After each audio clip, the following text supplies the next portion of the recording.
Fanny Hill by John Cleland. Part-6. Madam, if I have delayed the sequel of my history, it has been purely to allow myself a little breathing time, not without some hopes that, instead of pressing me to a continuation, you would have acquitted me of the task of pursuing a confession, in the course of which my self-esteem has so many wounds to sustain. I imagined, indeed, that you would have been cloyed and tired with uniformity of adventures and expressions, inseparable from a subject of this sort, whose bottom or groundwork being, in the nature of things, eternally one and the same, whatever variety of forms and modes the situations are susceptible of. There is no escaping a repetition of near the same images, the same figures, the same expressions, with this further inconvenience added to the disgust it creates, that the words joys, ardours, transports, ecstasies, and the rest of those pathetic terms so congenial to, so received in the practice of pleasure, flatten and lose much of their due spirit and energy by the frequency they indispensably recur with, in a narrative of which that practice professedly composes the whole basis. I must therefore trust to the candour of your judgment, for your allowing for the disadvantage I am necessarily under in that respect, and to your imagination and sensibility, the pleasing task of repairing it by their supplements, where my descriptions flag or fail. The one will readily place the pictures I present before your eyes, the other give life to the colours where they are dull, or worn with too frequent handling. What you say, besides, by way of encouragement, concerning the extreme difficulty of continuing so long in one strain, in a mean tempered with taste, between the revoltingness of gross, rank, and vulgar expressions, and the ridicule of mincing metaphors and affected circumlocutions, is so sensible, as well as good-natured, that you greatly justify me to myself for my compliance with a curiosity that is to be satisfied so extremely at my expense. Resuming now where I broke off in my last, I am in my way to remark to you that it was late in the evening before I arrived at my new lodgings, and Mrs. Cole, after helping me to range and secure my things, spent the whole evening with me in my apartment, where we supped together, in giving me the best advice and instruction with regard to this new stage of my profession I was now to enter upon, and passing thus from a private devotee to pleasure into a public one, to become a more general good, with all the advantages requisite to put my person out to use, either for interest or pleasure, or both. But then she observed, as I was a kind of new face upon the town, that it was an established rule, and part of trade, for me to pass for a maid, and to dispose of myself as such on the first good occasion, without prejudice, however, to such diversions as I might have a mind to in the interim, for that nobody could be a greater enemy than she was to the losing of time. That she would, in the meantime, do her best to find out a proper person, and would undertake to manage this nice point for me, if I would accept of her aid and advice to such good purpose that, in the loss of a fictitious maidenhead, I should reap all the advantages of a native one. Though such a delicacy of sentiments did not extremely belong to my character at that time, I confess, against myself, that I perhaps too readily closed with a proposal which my candour and ingenuity gave me some repugnance to, but not enough to contradict the intention of one to whom I had now thoroughly abandoned the direction of all my steps. For Mrs. Cole had, I do not know how, unless by one of those unaccountable, invincible sympathies that, nevertheless, form the strongest links, especially of female friendship, won and got entire possession of me. On her side she pretended that a strict resemblance she fancied she saw in me to an only daughter whom she had lost at my age, was the first motive of her taking to me so affectionately as she did. It might be so. There exist as slender motives of attachment that, gathering force from habit and liking, have proved often more solid and durable than those founded on much stronger reasons. But this I know, that though I had no other acquaintance with her than seeing her at my lodgings when I lived with Mr. H., where she had made errands to sell me some millinery ware, she had by degrees insinuated herself so far into my confidence that I threw myself blindly into her hands, and came, at length, to regard, love, and obey her implicitly, and, to do her justice, I never experienced at her hands other than a sincerity of tenderness, and care for my interest, hardly heard of in those of her profession.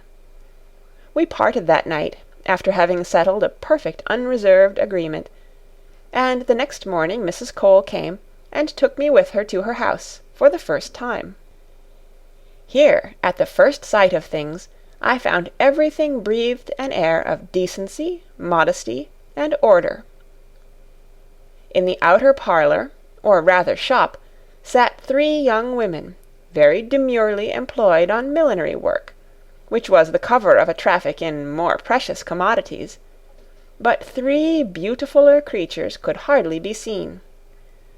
2 of them were extremely fair, the eldest not above 19, and the third, much about that age, was a piquant brunette, whose black sparkling eyes and perfect harmony of features and shape left her nothing to envy in her fairer companions. Their dress, too, had the more design in it, the less it appeared to have, being in a taste of uniform correct neatness and elegant simplicity. These were the girls that composed the small domestic flock, which my governess trained up with surprising order and management, considering the giddy wildness of young girls once got upon the loose. But then she never continued any in her house whom, after a due novitiate, she found untractable, or unwilling to comply with the rules of it. Thus had she insensibly formed a little family of love, in which the members found so sensibly their account, in a rare alliance of pleasure with interest, and of a necessary outward decency with unbounded secret liberty, that Mrs. Cole, who had picked them as much for their temper as their beauty, governed them with ease to herself and them too. To these new pupils, then, of hers, whom she had prepared, she presented me as a new boarder, and one that was to be immediately admitted to all the intimacies of the house, upon which these charming girls gave me all the marks of a welcome reception, and indeed of being perfectly pleased with my figure, that I could possibly expect from any of my own sex. But they had been effectually brought to sacrifice all jealousy or competition of charms to a common interest, and considered me a partner that was bringing no despicable stock of goods into the trade of the house. They gathered round me, viewed me on all sides, and as my admission into this joyous troop made a little holiday, the show of work was laid aside, and Mrs. Cole, giving me up with special recommendation to their caresses and entertainment, went about her ordinary business of the house. The sameness of our sex, age, profession, and views soon created as unreserved a freedom and intimacy as if we had been for years acquainted. They took and showed me the house, their respective apartments, which were furnished with every article of conveniency and luxury, and above all a spacious drawing-room, where a select revelling band usually met, in general parties of pleasure, the girls supping with their sparks, and acting their wanton pranks with unbounded licentiousness, whilst a defiance of awe, modesty, or jealousy were their standing rules, by which, according to the principles of their society, whatever pleasure was lost on the side of sentiment was abundantly made up to the senses in the poignancy of variety, and the charms of ease and luxury. The authors and supporters of this secret institution would, in the height of their humours, style themselves the restorers of the golden age, and its simplicity of pleasures, before their innocence became so unjustly branded with the names of guilt and shame. As soon then as the evening began, and the show of a shop was shut, the academy opened, the mask of mock modesty was completely taken off, and all the girls delivered over to their respective calls of pleasure or interest with their men, and none of that sex was promiscuously admitted, but only such as Mrs. Cole was previously satisfied with their character and discretion. In short, this was the safest, politest, and, at the same time, the most thorough house of accommodation in town, everything being conducted so that decency made no entrenchment upon the most libertine pleasures, in the practice of which, too, the choice familiars of the house had found the secret so rare and difficult of reconciling even all the refinements of taste and delicacy with the most gross and determinate gratifications of sensuality. After having consumed the morning in the endearments and instructions of my new acquaintance, we went to dinner, when Mrs. Cole, presiding at the head of her club, gave me the first idea of her management and address in inspiring these girls with so sensible a love and respect for her. There was no stiffness, no reserve, no airs of pique or little jealousies, but all was unaffectedly gay, cheerful, and easy. After dinner, Mrs. Cole, seconded by the young ladies, acquainted me that there was a chapter to be held that night in form for the ceremony of my reception into the sisterhood, and in which, with all due reserve to my maidenhead, that was to be occasionally cooked up for the first proper chapman, I was to undergo a ceremonial of initiation they were sure I should not be displeased with. Embarked as I was, and moreover captivated with the charms of my new companions, I was too much prejudiced in favour of any proposal they could make, too much as hesitate an assent, which, therefore, readily giving in the style of a carte blanche, I received fresh kisses of compliment from them all, in approval of my docility and good nature. Now I was a sweet girl. I came into things with a good grace. I was not affectedly coy. I should be the pride of the house, and the like. This point thus adjusted, the young women left Mrs. Cole to talk and concert matters with me. She explained to me that I should be introduced that very evening to 4 of her best friends, one of whom she had, according to the custom of the house, favoured with the preference of engaging me in the first party of pleasure, assuring me, at the same time, that they were all young gentlemen agreeable in their persons, and unexceptionable in every respect, that united, and holding together by the band of common pleasures, they composed the chief support of her house, and made very liberal presents to the girls that pleased and humoured them, so that they were, properly speaking, the founders and patrons of this little seraglio. Not but that she had, at proper seasons, other customers to deal with, whom she stood less upon punctilio with than with these. For instance, it was not on one of them she could attempt to pass me for a maid. They were not only too knowing, too much town-bred, to bite at such a bait, but they were such generous benefactors to her that it would be unpardonable to think of it. Amidst all the flutter and emotion which this promise of pleasure, for such I conceived it, stirred up in me, I preserved so much of the woman as to feign just reluctance enough to make some merit of sacrificing it to the influence of my patroness, whom I likewise, still in character, reminded of it perhaps being right for me to go home and dress, in favour of my first impressions. But Mrs. Cole, in opposition to this, assured me that the gentlemen I should be presented to were, by their rank and taste of things, infinitely superior to the being touched with any glare of dress or ornaments, such as silly women rather confound and overlay than set off their beauty with, that these veteran voluptuaries knew better than not to hold them in the highest contempt. They with whom the pure native charms alone could pass current, and who would at any time leave a sallow, washy, painted duchess on her own hands, for a ruddy, healthy, firm-fleshed country maid,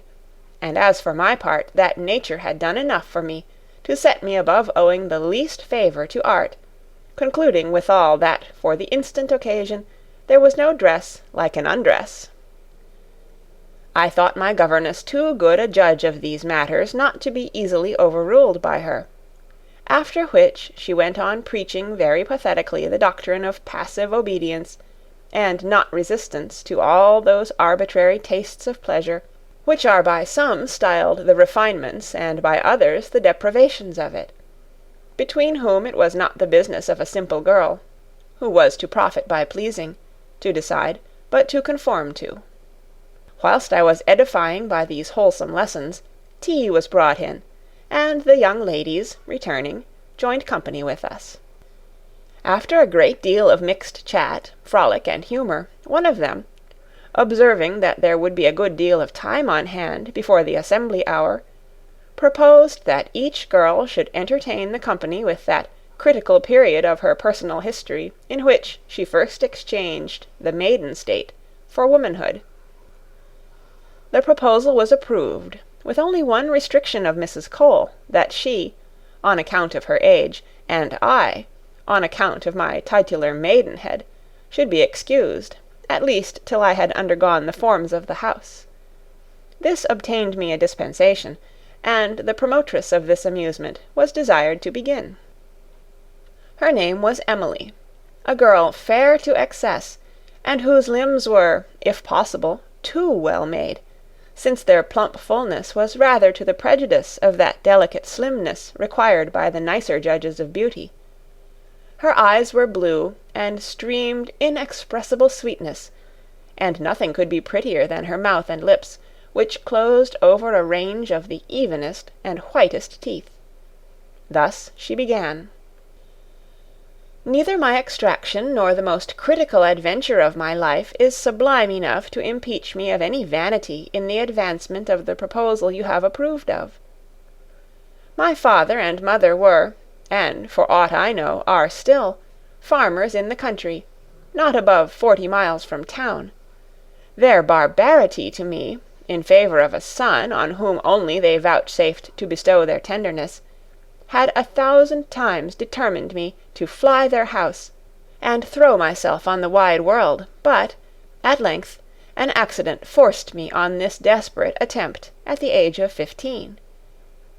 I had broken a china bowl, the pride and idol of both their hearts, and as an unmerciful beating was the least I had to depend on at their hands,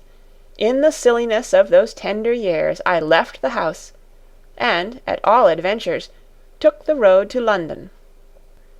How my loss was resented I do not know, for till this instant I have not heard a syllable about them.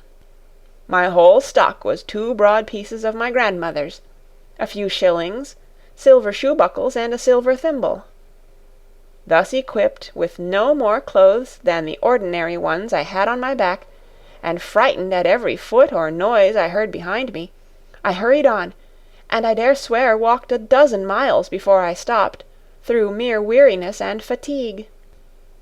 At length I sat down on a stile, wept bitterly, and yet was still rather under increased impressions of fear on the account of my escape, which made dread worse than death the going back to face my unnatural parents. Refreshed by this little repose, and relieved by my tears, I was proceeding onward, when I was overtaken by a sturdy country lad, who was going to London to see what he could do for himself there, and, like me, had given his friends the slip. He could not be above 17, was ruddy, well-featured enough, with uncombed flaxen hair, a little flapped hat, kersey frock, yarn stockings, in short, a perfect ploughboy. I saw him come whistling behind me with a bundle tied to the end of a stick, his travelling equipage. We walked by one another for some time without speaking.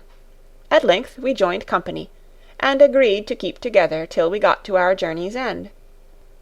What his designs or ideas were, I know not. The innocence of mine I can solemnly protest. As night drew on, it became us to look out for some inn or shelter, to which perplexity another was added, and that was, what should we say for ourselves if we were questioned? After some puzzle, the young fellow started a proposal which I thought the finest that could be. And what was that? Why, that we should pass for husband and wife. I never once dreamed of consequences. We came presently, after having agreed on this notable expedient, to one of those hedge accommodations for foot passengers, at the door to which stood an old crazy beldam, who, seeing us trudge by, invited us to lodge there. Glad of any cover, we went in, and my fellow-traveller, taking all upon him, called for what the house afforded, and we supped together as man and wife, which, considering our figures and ages, could not have passed on any one but such as anything could pass on. But when bedtime came on, we had neither of us the courage to contradict our first account of ourselves, and what was extremely pleasant, the young lad seemed as perplexed as I was, how to evade lying together, which was so natural for the state we had pretence to. Whilst we were in this quandary, the landlady takes the candle and lights us to our apartment, through a long yard, at the end of which it stood, separate from the body of the house. Thus we suffered ourselves to be conducted, without saying a word in opposition to it, and there, in a wretched room, with a bed answerable, we were left to pass the night together, as a thing quite of course. For my part, I was so incredibly innocent as not even then to think much more harm of going to bed with the young man than with one of our dairy wenches, nor had he, perhaps, any other notions than those of innocence, till such a fair occasion put them into his head. Before either of us undressed, however, he put out the candle, and the bitterness of the weather made it a kind of necessity for me to go into bed. Slipping then my clothes off, I crept under the bedclothes, where I found the young stripling already nestled, and the touch of his warm flesh rather pleased than alarmed me. I was indeed too much disturbed with the novelty of my condition to be able to sleep, but then I had not the least thought of harm. But oh, how powerful are the instincts of nature! How little is there wanting to set them in action! The young man, sliding his arm under my body, drew me gently towards him, as if to keep himself and me warmer, and the heat I felt from joining our breasts kindled another that I had hitherto never felt, and was, even then, a stranger to the nature of. Emboldened, I suppose, by my easiness, he ventured to kiss me, and I insensibly returned it without knowing the consequence of returning it, for on this encouragement he slipped his hand all down from my breast to that part of me where the sense of feeling is so exquisitely critical, as I then experienced by its instant taking fire upon the touch, and glowing with a strange tickling heat. There he pleased himself and me by feeling, till, growing a little too bold, he hurt me and made me complain. Then he took my hand, which he guided, not unwillingly on my side, between the twist of his closed thighs, which were extremely warm. There he lodged and pressed it, till, raising it by degrees, he made me feel the proud distinction of his sex from mine.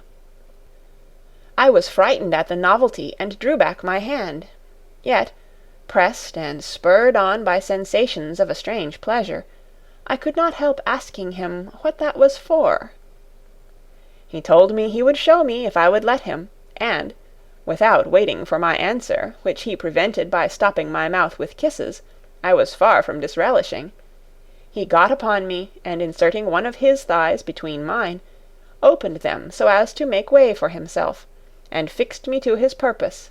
whilst I was so much out of my usual sense, so subdued by the present power of a new one, that, between fear and desire, I lay utterly passive,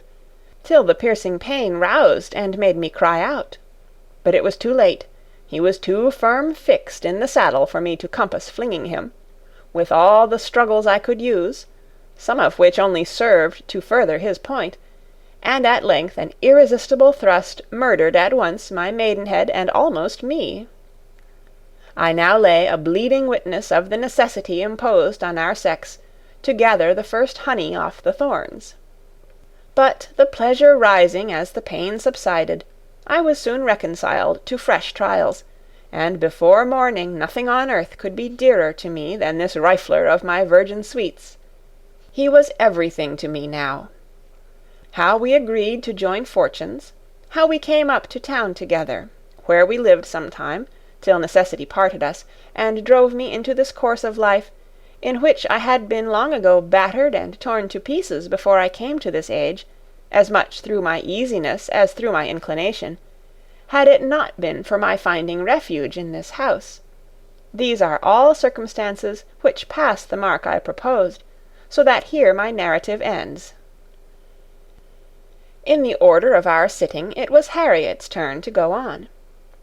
Amongst all the beauties of our sex that I had before or have since seen, few indeed were the forms that could dispute excellence with hers. It was not delicate, but delicacy itself incarnate, such was the symmetry of her small but exactly fashioned limbs. Her complexion, fair as it was, appeared yet more fair from the effect of two black eyes, the brilliancy of which gave her face more vivacity than belonged to the colour of it, which was only defended from paleness by a sweetly pleasing blush in her cheeks, that grew fainter and fainter, till at length it died away insensibly into the overbearing white. Then her miniature features joined to finish the extreme sweetness of it, which was not belied by that of temper turned to indolence, languor, and the pleasures of love. Pressed to subscribe her contingent, she smiled, blushed a little, and thus complied with our desires. My father was neither better nor worse than a miller near the city of York, and both he and my mother dying whilst I was an infant, I fell under the care of a widow and childless aunt, housekeeper to my Lord —, at his seat in the county of —, where she brought me up with all imaginable tenderness. I was not 17, as I am not now 18, before I had, on account of my person purely, for fortune I had notoriously none, several advantageous proposals. But whether nature was slow in making me sensible in her favourite passion, or that I had not seen any of the other sex who had stirred up the least emotion or curiosity to be better acquainted with it, I had, till that age, preserved a perfect innocence, even of thought, whilst my fears of I did not well know what made me no more desirous of marrying than of dying. My aunt, good woman, favoured my timorousness, which she looked on as childish affection, that her own experience might probably assure her would wear off in time, and gave my suitors proper answers for me. The family had not been down at that seat for years, so that it was neglected and committed entirely to my aunt, and two old domestics to take care of it. Thus I had the full range of a spacious lonely house and gardens, situate at about 1/2 mile distance from any other habitation, except, perhaps, a straggling cottage or so. Here, in tranquillity and innocence, I grew up without any memorable accident, till one fatal day I had, as I had often done before, left my aunt fast asleep, and secure for some hours after dinner, and resorting to a kind of ancient summer-house, at some distance from the house, I carried my work with me, and sat over a rivulet, which its door and window faced upon. Here I fell into a gentle breathing slumber, which stole upon my senses, as they fainted under the excessive heat of the season at that hour. A cane couch, with my work-basket for a pillow, were all the conveniences of my short repose, for I was soon awaked and alarmed by a flounce and the noise of splashing in the water. I got up to see what was the matter, and what indeed should it be but the son of a neighbouring gentleman, as I afterwards found, for I had never seen him before, who had strayed that way with his gun, and, heated by his sport, and the sultriness of the day, had been tempted by the freshness of the clear stream, so that presently stripping he jumped into it on the other side, which bordered on a wood, some trees whereof inclined down to the water, formed a pleasing shady recess, commodious to undress and leave his clothes under. My first emotions at the sight of this youth, naked in the water, were, with all imaginable respect to truth, those of surprise and fear, and, in course, I should immediately have run out, had not my modesty, fatally for itself, interposed the objection of the door and window being so situated that it was scarce possible to get out and make my way along the bank of the house without his seeing me, which I could not bear the thought of, so much ashamed and confounded was I at having seen him. Condemned then to stay till his departure should release me, I was greatly embarrassed how to dispose of myself. I kept some time betwixt terror and modesty, even from looking through the window, which being an old-fashioned casement, without any light behind me, could hardly betray anyone's being there to him from within. Then the door was so secure that, without violence or my own consent, there was no opening it from without. But now, by my own experience, I found it too true that objects which affright us, when we cannot get from them, draw our eyes as forcibly as those that please us. I could not long withstand that nameless impulse which, without any desire of this novel sight, compelled me towards it. Emboldened too by my certainty of being at once unseen and safe, I ventured by degrees to cast my eyes on an object so terrible and alarming to my virgin modesty as a naked man. But as I snatched a look, the first gleam that struck me was in general the dewy lustre of the whitest skin imaginable, which the sun playing upon made the reflection of it perfectly beamy. His face, in the confusion I was in, I could not well distinguish the lineaments of, any farther than that there was a great deal of youth and freshness in it. The frolic and various play of all his polished limbs, as they appeared above the surface, in the course of his swimming or wantoning with the water, amused and insensibly delighted me. Sometimes he lay motionless on his back, water-borne, and dragging after him a fine head of hair that, floating, swept the stream in a bush of black curls. Then the overflowing water would make a separation between his breast and glossy white belly, at the bottom of which I could not escape observing so remarkable a distinction as a black mossy tuft,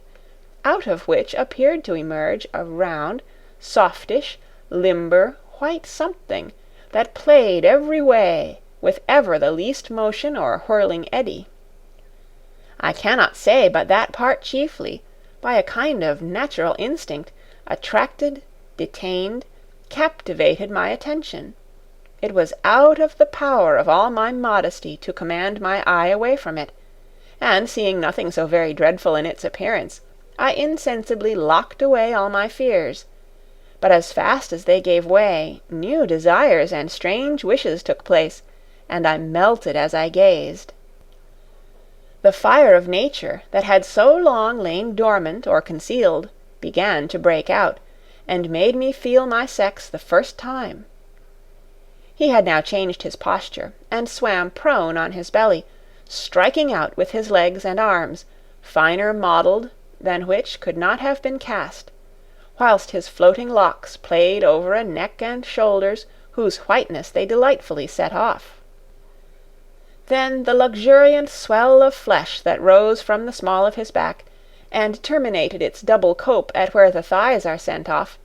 perfectly dazzled one with its watery, glistening gloss.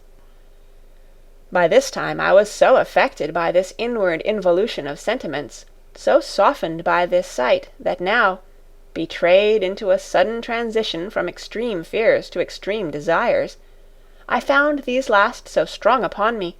the heat of the weather too perhaps conspiring to exalt their rage, that nature almost fainted under them. Not that I so much as knew precisely what was wanting to me. My only thought was that so sweet a creature as this youth seemed to me could only make me happy, but then the little likelihood there was of compassing an acquaintance with him, or perhaps of ever seeing him again, dashed my desires, and turned them into torments. I was still gazing with all the powers of my sight on this bewitching object, when, in an instant, down he went. I had heard of such things as a cramp seizing on even the best swimmers, and occasioning their being drowned, and imagining this so sudden eclipse to be owing to it, the inconceivable fondness this unknown lad had given birth to distracted me with the most killing terrors, insomuch that my concern giving the wings, I flew to the door, opened it, ran down to the canal, guided thither by the madness of my fears for him, and the intense desire of being an instrument to save him, though I was ignorant how, or by what means to effect it. But was it for fears and a passion so sudden as mine to reason? All this took up scarce the space of a few moments. I had then just life enough to reach the green borders of the water-piece, where, wildly looking round for the young man, and missing him still, my fright and concern sunk me down in a deep swoon, which must have lasted me some time, for I did not come to myself till I was roused out of it by a sense of pain that pierced me to the vitals, and awakened me to the most surprising circumstance of finding myself not only in the arms of this very same young gentleman I had been so solicitous to save, but taken at such an advantage in my unresisting condition that he had actually completed his entrance into me so far, that weakened as I was by all the preceding conflicts of mind I had suffered, and struck dumb by the violence of my surprise, I had neither the power to cry out nor the strength to disengage myself from his strenuous embraces, before, urging his point, he had forced his way and completely triumphed over my virginity, as he might now as well see by the streams of blood that followed his drawing out, as he had felt by the difficulties he had met with consummating his penetration. But the sight of the blood and the sense of my condition had, as he told me afterwards, since the ungovernable rage of his passion was somewhat appeased, now wrought so far on him that at all risks, even of the worst consequences, he could not find in his heart to leave me and make off, which he might easily have done. I still lay all discomposed in bleeding ruin, palpitating, speechless, unable to get off, and frightened, and fluttering like a poor wounded partridge, and ready to faint away again at the sense of what had befallen me. The young gentleman was by me, kneeling, kissing my hand, and with tears in his eyes beseeching me to forgive him, and offering all the reparation in his power. It is certain that could I, at the instant of regaining my senses, have called out, or taken the bloodiest revenge, I would not have struck at it. The violation was attended to with such aggravating circumstances, though he was ignorant of them,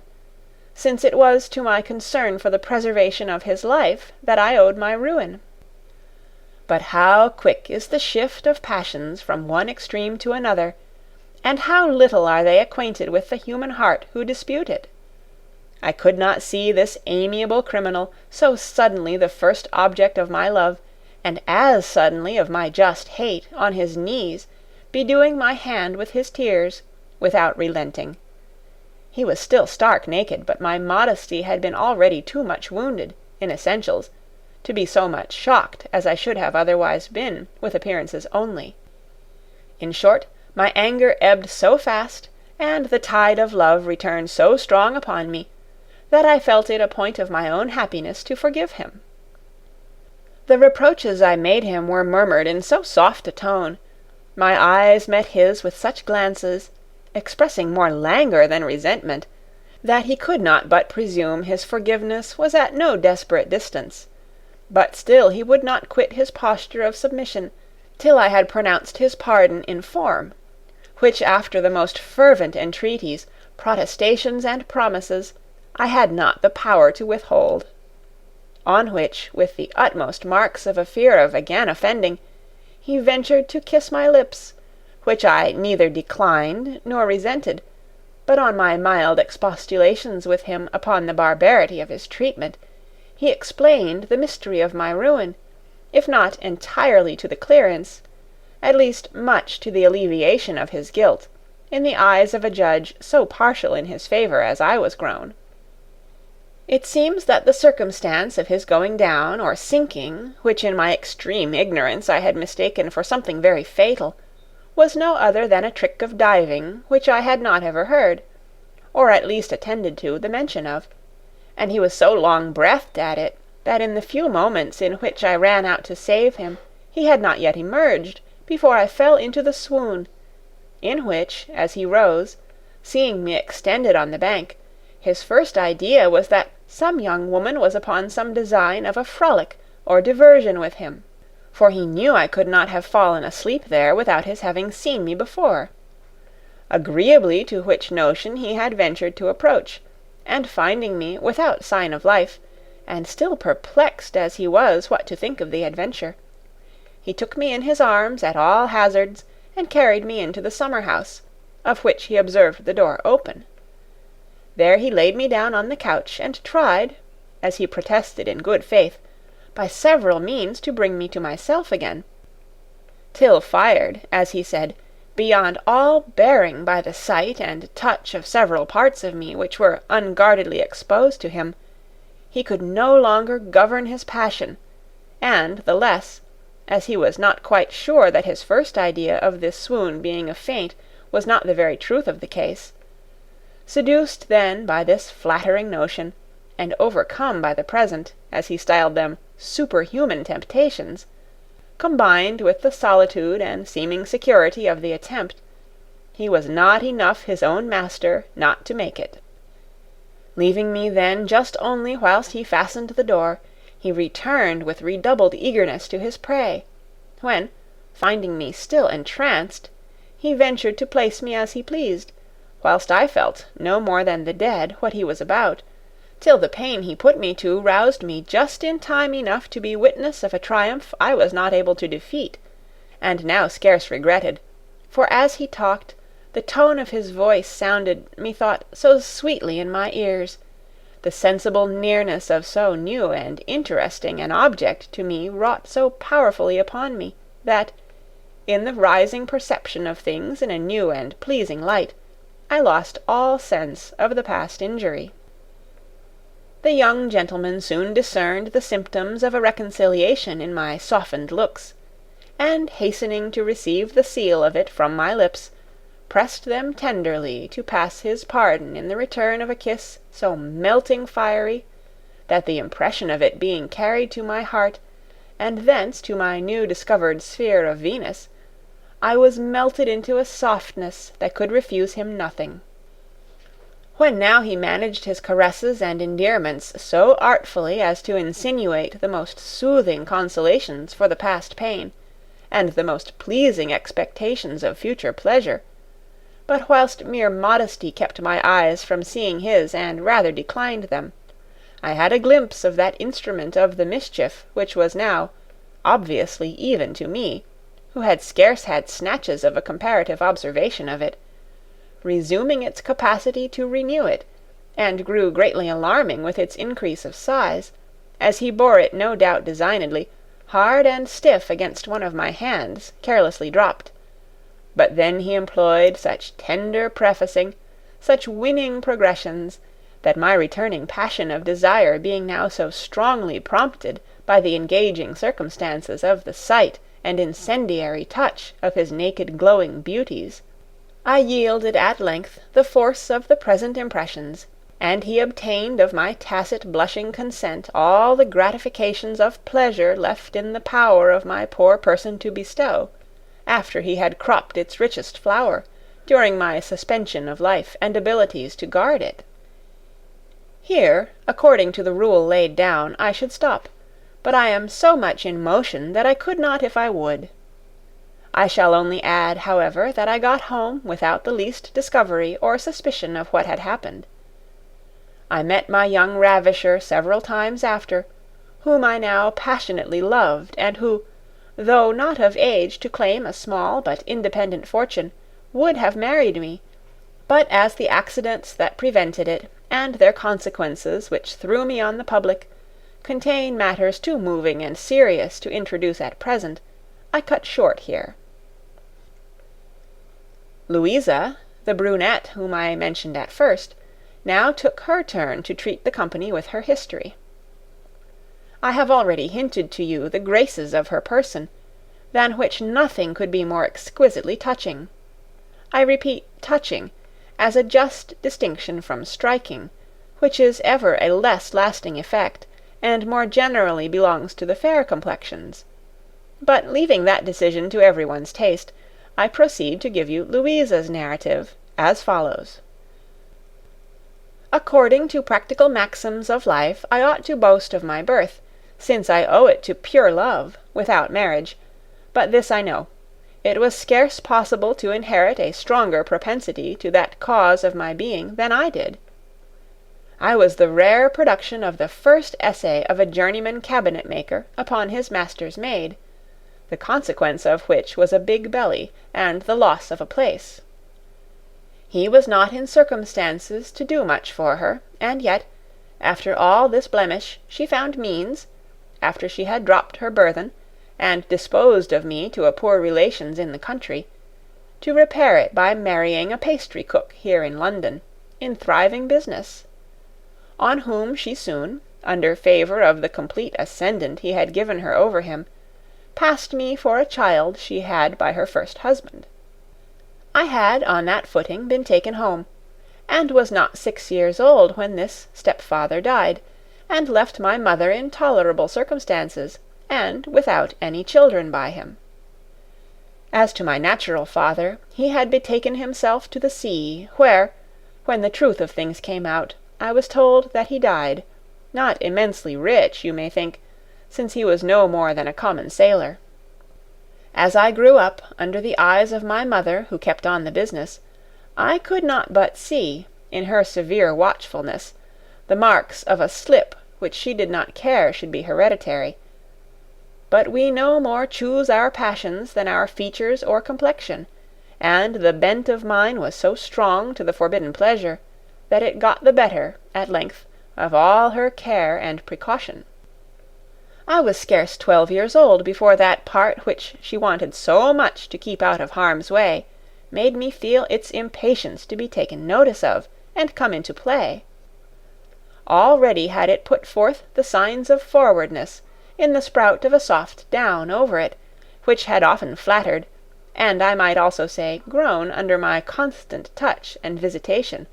so pleased was I with what I took to be a kind of title to womanhood. That state I pined to be entered of, for the pleasures I conceived were annexed to it. And now the growing importance of that part to me, and the new sensations in it, demolished at once all my girlish playthings and amusements. Nature now pointed me strongly to more solid diversions, while all the stings of desire settled so fiercely in that little centre of them, that I could not mistake the spot I wanted a playfellow in. I now shunned all company in which there was no hopes of coming at the object of my longings, and used to shut myself up, to indulge in solitude some tender meditation on the pleasures I strongly perceived the overture of, in feeling and examining what nature assured me must be the chosen avenue, the gates for unknown bliss to enter at, that I panted after. But these meditations only increased my disorder, and blew the fire that consumed me. I was yet worse when, yielding at length to the insupportable irritations of the little fairy charm that tormented me, I seized it with my fingers, teasing it to no end. Sometimes in the furious excitations of desire, I threw myself on the bed, spread my thighs abroad, and lay as it were expecting the longed-for relief, till, finding my illusion, I shut and squeezed them together again, burning and fretting. In short, this devilish thing, with its impetuous girds and itching fires, led me such a life that I could neither night nor day be at peace with it or myself. In time, however, I thought I had gained a prodigious prize, when, figuring to myself that my fingers were something of the shape of what I pined for, I worked my way in for one of them with great agitation and delight. Yet not without pain too did I deflower myself as far as it could reach, proceeding with such a fury of passion in this solitary and last shift of pleasure, as extended me at length breathless on the bed in an amorous melting trance. But frequency of use dulling the sensation,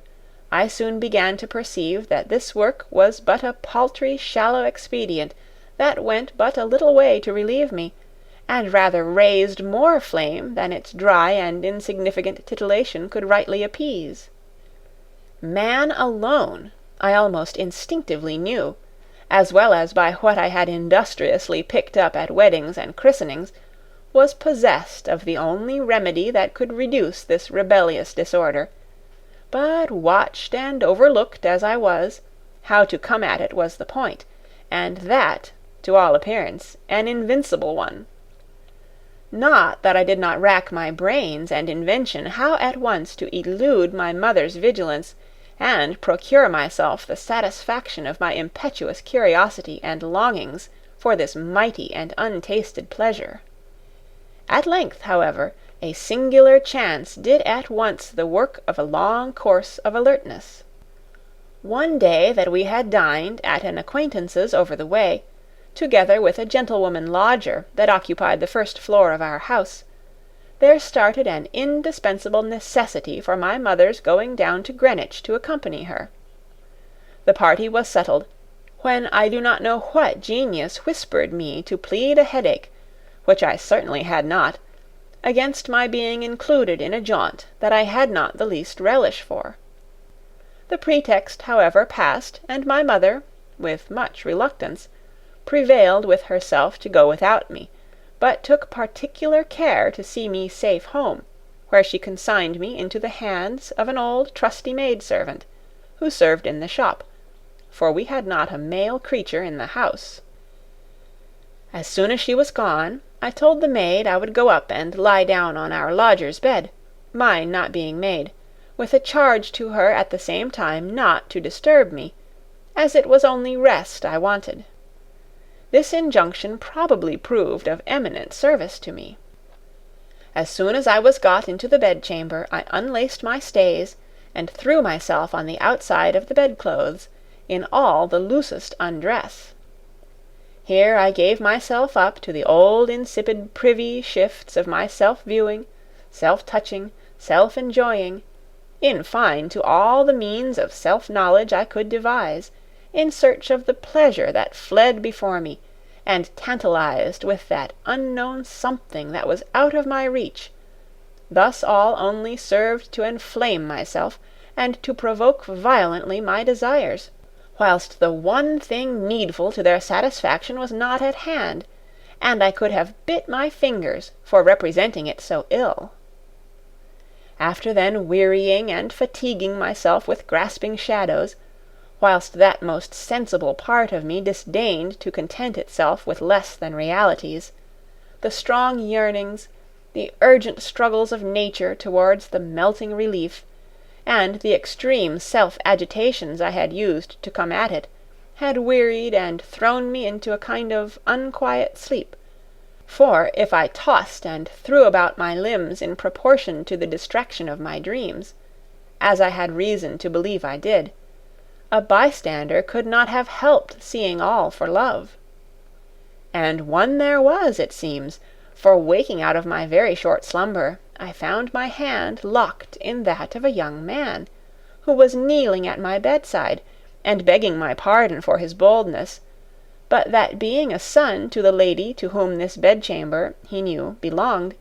he had slipped by the servant of the shop, as he supposed, unperceived, when finding me asleep, his first ideas were to withdraw, but that he had been fixed and detained there by a power he could better account for than resist. What shall I say? My emotions of fear and surprise were instantly subdued by those of the pleasure I bespoke in great presence of mind from the turn this adventure might take. He seemed to me no other than a pitying angel dropped out of the clouds, for he was young and perfectly handsome, which was more than even I had asked for, man in general being all that my utmost desires had pointed at. I thought then I could not put too much encouragement into my eyes and voice. I regretted no leading advances, no matter for his after opinion of my forwardness, so it might bring him to the point of answering my pressing demands of my present case. It was not now with his thoughts but his actions that my business immediately lay. I raised then my head, and told him, in a soft tone that tended to prescribe the same key to him, that his mamma was gone out, and would not return till late at night, which I thought no bad hint, but as it proved I had nothing of a novice to deal with. The impressions I had made on him from the discoveries I had betrayed of my person in the disordered motions of it,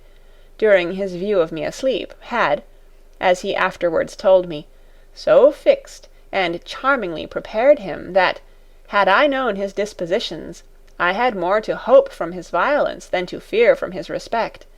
and even less than the extreme tenderness which I threw into my voice and eyes would have served to encourage him to make the most of the opportunity. Finding then that his kisses, imprinted on my hand, were taken as tamely as he could wish, he rose to my lips, and gluing his to them made me so faint with overcoming joy and pleasure that I fell back, and he with me, in course on the bed, upon which I had, by insensibly shifting from the side to near the middle, invitingly made room for him. He is now lain down by me, and the minutes being too precious to consume in untimely ceremony, or dalliance, my youth proceeds immediately to those extremities which all my looks, flushing and palpitations had assured him he might attempt without the fear of repulse. Those rogues, the men, read us admirably on these occasions. I lay then at length panting for the imminent attack, with wishes far beyond my fears, and for which it was scarce possible for a girl, barely 13, but all and well grown, to have better dispositions. He threw up my petticoat and shift, whilst my thighs were, by an instinct of nature, unfolded to their best, and my desires had so thoroughly destroyed all modesty in me, that even their being now naked and all laid open to him was part of the prelude that pleasure deepened my blushes at, more than shame. But when his hand and touches, naturally attracted to their centre, made me feel all their wantonness and warmth in, and round it, oh, how immensely different a sense of things did I perceive there, than when under my own insipid handling. And now his waistcoat was unbuttoned, and the confinement of the breeches burst through, when out started to view the amazing, pleasing object of all my wishes, all my dreams, all my love, the king member indeed. I gazed at, I devoured it at length and breadth, with my eyes intently directed to it, till his getting upon me and placing it between my thighs took from me the enjoyment of its sight, to give me a far more grateful one in its touch, in that part where its touch is so exquisitely affecting. Applying it then to the minute opening, for such at that age it certainly was, I met with too much goodwill, I felt with too great a rapture of pleasure the first insertion of it, to heed much the pain that followed. I thought nothing too dear to pay for this the richest treat of the senses, so that, split up, torn, bleeding, mangled, I was still superiorly pleased, and hugged the author of all this delicious ruin. But when, soon after, he made his second attack, sore as everything was, the smart was soon put away by the sovereign cordial. All my soft complainings were silenced, and the pain melting fast away into pleasure. I abandoned myself over to all its transports, and gave it the full possession of my whole body and soul, for now all thought was at an end with me, I lived but in what I felt only. And who could describe those feelings, those agitations, yet exalted by the charm of their novelty and surprise? When that part of me which had so long hungered for the dear morsel that now so delightfully crammed it, forced all my vital sensations to fix their home there during the stay of my beloved guest, who too soon paid me for his hearty welcome in a dissolvent, richer far than that I have heard of some queen treating her paramour with, in liquefied pearl, and ravishingly poured into me, where, now myself too much melted to give it a dry reception, I hailed it with the warmest confluence on my side, amidst all those ecstatic raptures, not unfamiliar, I presume, to this good company. Thus, however, I arrived at the very top of all my wishes, by an accident unexpected indeed, but not so wonderful, for this young gentleman was just arrived in town from college, and came familiarly to his mother at her apartment, where he had once before been, though by mere chance. I had not seen him,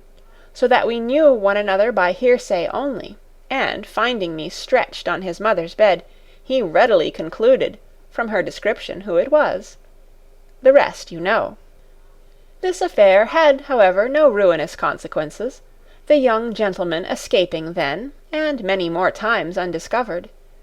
But the warmth of my constitution, that made the pleasures of love a kind of necessary of life to me,